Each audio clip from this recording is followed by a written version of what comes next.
How to set always on display on any types of Android. Now in this video, I'm going to be showing you how you can turn on and install the AOD or the always on display on any types of Android devices. Now, every part of those settings should be actually accessible under the gear icon right here. So simply access your settings, and then in here for you to be able to be automatically redirect into the AOD or the always on display settings is just use the magnifying glass and type in always.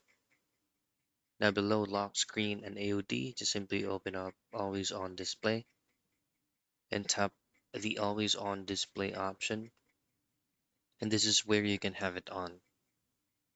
Now below that is you can choose to show the now bar or you can choose to turn it off.